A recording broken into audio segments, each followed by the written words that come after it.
toute une histoire avec la famille Passe-Temps. Embarquement immédiat pour un captivant voyage à travers l'histoire de France. Abonne-toi dès maintenant et active la cloche pour ne rien manquer de nos aventures.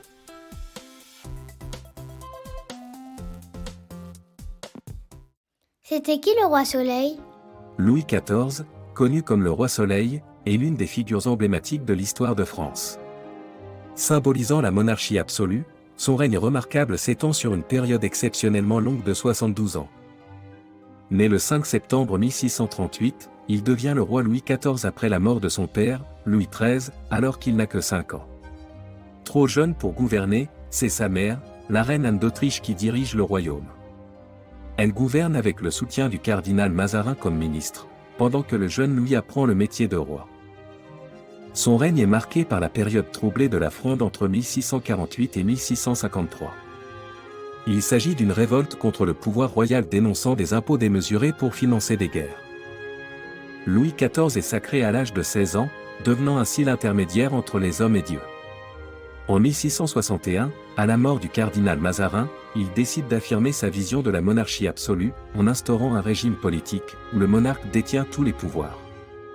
Ainsi, Louis XIV incarne parfaitement la notion de monarque absolu de droit divin. Néanmoins, le roi peut compter sur des hommes de confiance, parmi lesquels Jean-Baptiste Colbert. Son fidèle conseiller pendant plus de 20 ans, responsable des finances, du développement du commerce et de la marine royale.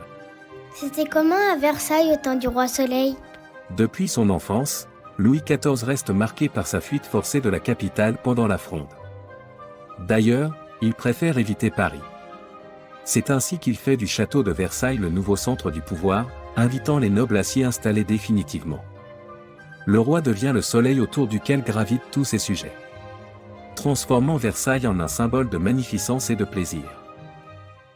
La vie à la cour du roi Soleil est documentée grâce aux témoignages d'époque, tels que les lettres de Madame de Sévigné. Louis XIV soutient également des artistes tels que le dramaturge Racine, le peintre Lebrun ou encore le compositeur Lully. Les créations de ces hommes exaltent la gloire et le sens de l'apparat du roi dans des pièces où il joue parfois lui-même.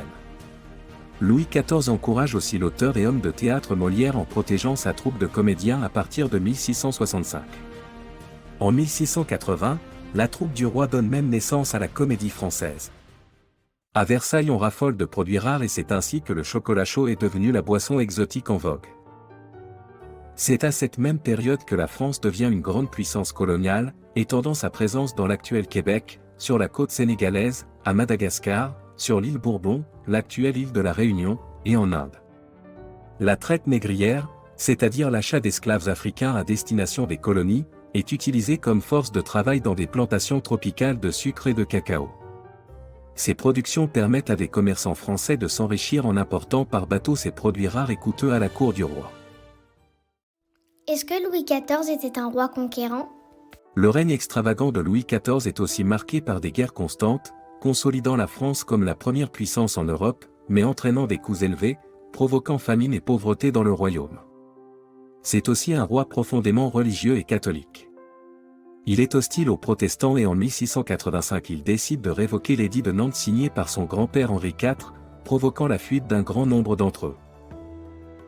Louis XIV décède en 1715, léguant à son arrière-petit-fils, Louis XV, un royaume affaibli malgré sa splendeur, imposant ainsi à son successeur le défi de rebâtir un royaume prospère.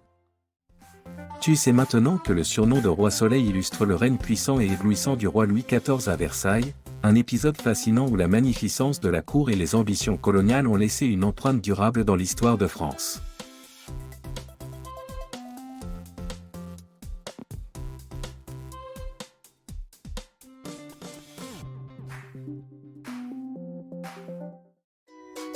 Retrouve-nous pour en savoir plus sur l'histoire de France avec des séquences complètes. La vidéo, la fiche de préparation, le questionnaire, les exercices, la leçon et l'évaluation. Utilise les liens dans la description ou directement sur passeeducation.fr.